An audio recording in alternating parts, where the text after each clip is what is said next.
Chapter 2. When we had finished our tea, we went to find Joe's mom. Can you help us with our cake now? Asked Joe. We want to make the one like the one we just saw as sponge and sprinkles. It was huge, I said, with 5 different layers and all different flavors. Coffee, chocolate, raspberry, lemon, and pumpkin. I had never seen such a wonderful cake before. Joe's mom laughed.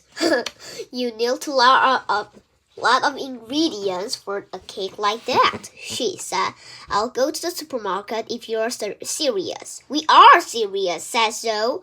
We really want to win the ticket. Joe's mom looked at her watch. Well, all right, she said. I'll pop them now.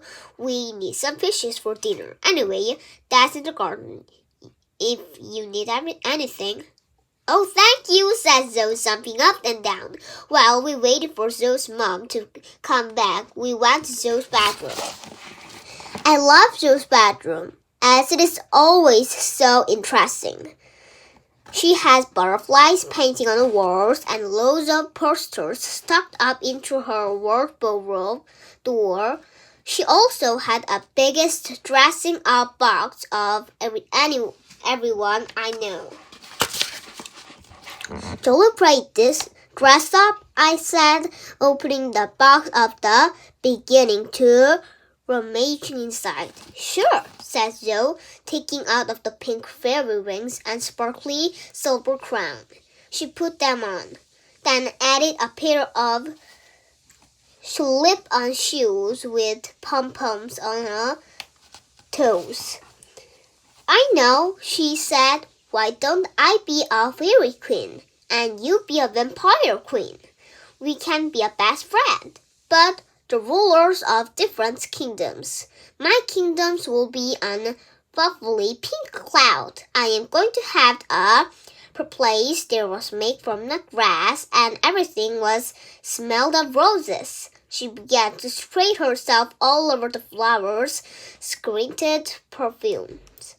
Okay, I said, taking a tall, shimmery black crown out of the box and putting them on my head. My kingdom will be up in the night sky, shrouded by glittering stars, and I'll be having 100 pet bats, and a pink rabbit will be a vampire princess. Pink Rabbit looked pleased at my suggestions and began to hop and up and down very happily. Coco will be a fairy princess, said Zoe, picking up her favorite toy monkey from her pillow and hugged it in her chest. Pink Rabbit watched in interestedly. Then he bounced over to Zoe and held out his paws. Pink Rabbit wanted to shake Coco's hand, I said. Zoe kneeled down and held the monkeys out of the Pink Rabbit. Coco is pleased to meet you, she said, and Pink Rabbit's ears twitched in happiness. He began to croak Coco's droopy tails. I think they like each other, I said. I think so too, laughed Zoe. Then a wistful came over her face. Isadora, she said, do you think that maybe you can magic Coco alive? Justin for our games? I think Pink Rabbit will love it, and I would too. I glanced over my vent, plucking out from my bag and the corner of the room. I guess, I said, replied, hurried out into the fetched.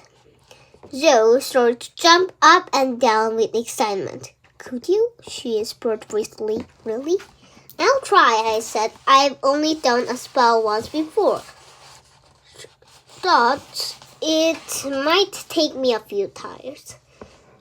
I pointed my wand at Coco the monkey and squeezed my eyes tightly shut. I waved my wand and opened my eyes again. A stream of twinkly sparkles floated down onto Coco, landed on her fur.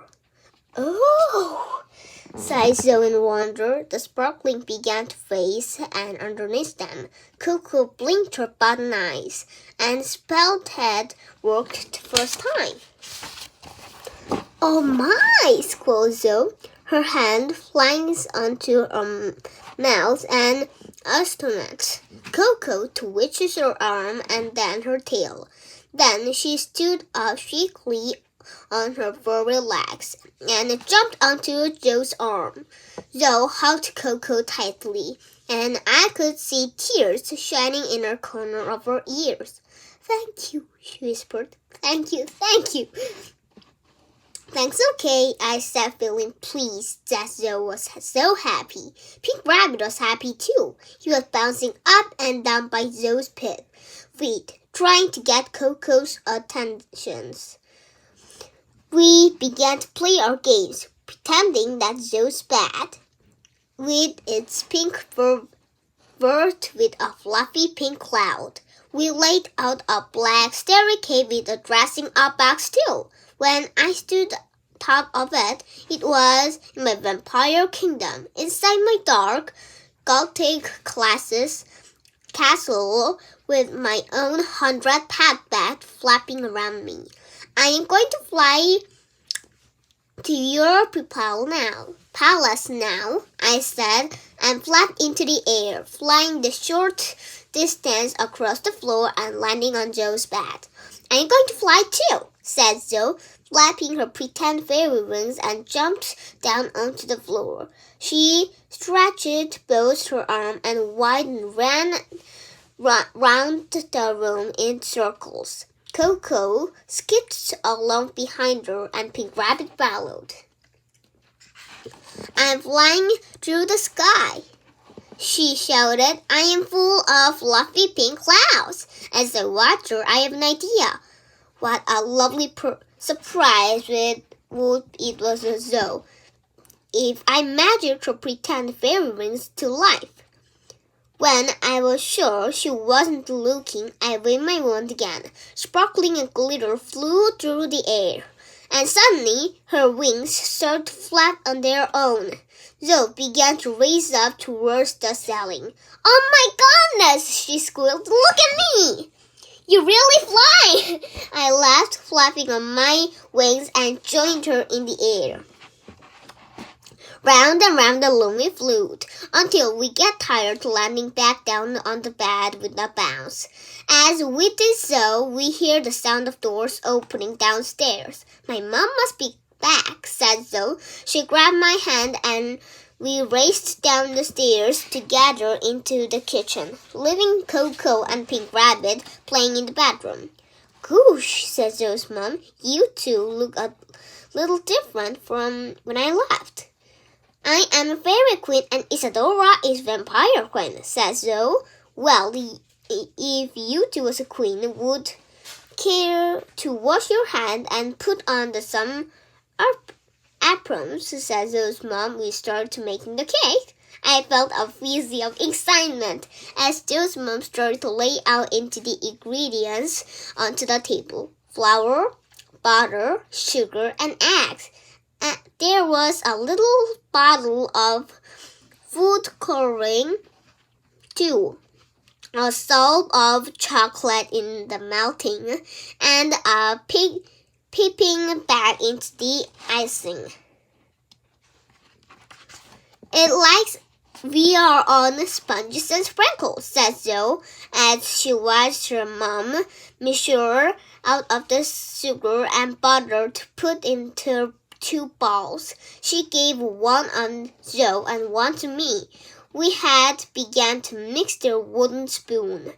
It was harder than I thought it would be, because the butter was still very solid from begin, and it was to supermarket freezer. "We could use your wand to help it along a bit," whispered Zoe when her mom came back was turned. "Oh, I don't know," I said, jamming my spoon into the lump of hard butter. I am not sure we should use my wand to make cake. It might be creating. Not really, said Zoe. It's only to make the butter softer. It will be just like using a food mixture. Our wand is broken at the moment. I suppose, I said. Okay, I'll go and fetch it. I hurried out of the room and went back to Zoe's bedroom. Pink Rabbit and Coco were both sitting on the floor looking at one of Joe's books together.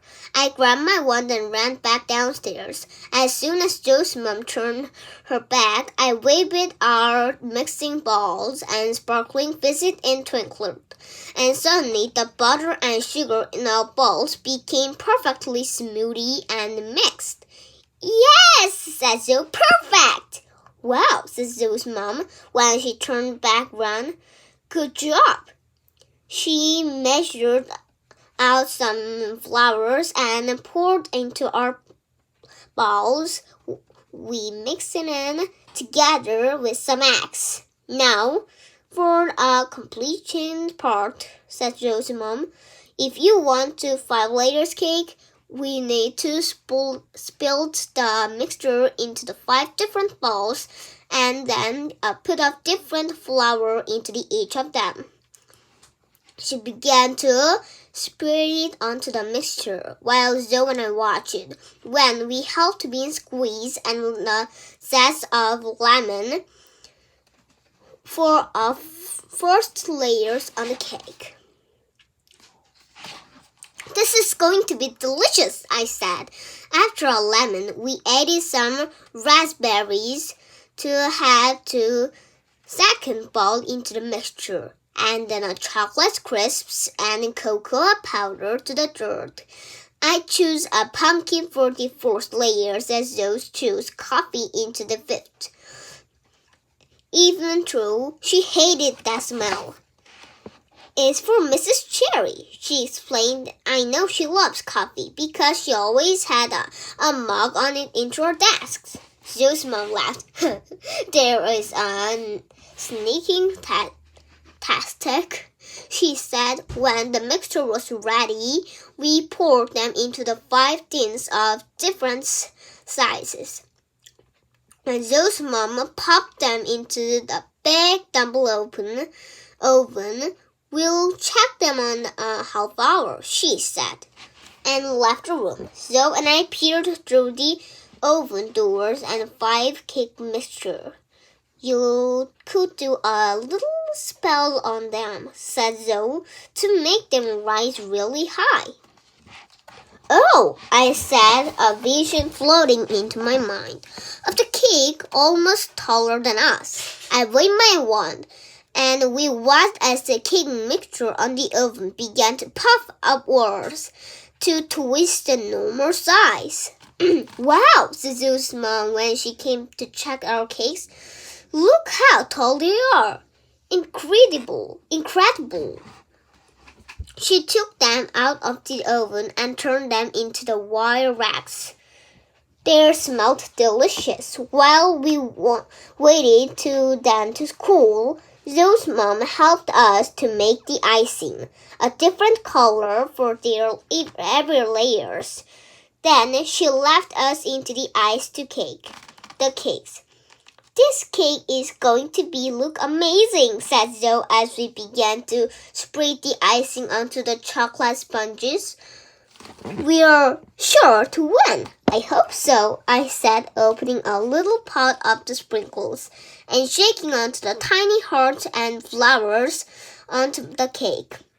Now that all of the layers were onto the top of each other, it's so tall that Zoe and I couldn't see over the top.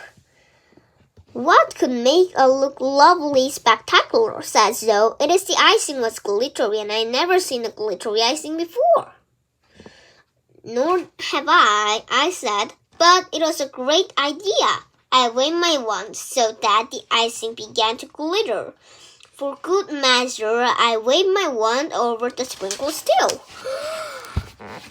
They began to sprinkle, crackles, and popped like tiny fireworks. Amazing! Cried Zoe. We continued to decorate the cakes, adding some icings and her of the few more sprinkles there, and pink twirls and twirls all around the edge. I waved my wand again, casting up the few more tiny little spells to add it a bit more magic and flavor to our creation. When we had finished, we stood back to admire our handwork. Wow, said Zoe, her eyes glittering into the reflections on our magic cake. There no way you wouldn't win into the competitions. She began happily dances around the room. We are going to win the ticket, she sang. We are going to meet Weepy Mishfluff. I laughed, feeling really happy that Zoe was so pleased. Oh my goodness, gasped Zoe's mom when she came back into the kitchen a while later. What a sensation cake! She worked around it, marveling at all the little details. I didn't realize I brought glittery icing, she said. It didn't say so into the pocket. And look at those sprinkles. They are spinning around the miniature pinwheels fireworks. How clever! Zoe beamed. But I started to feel uncomfortable. Maybe we had got a little carried away with a wand waving.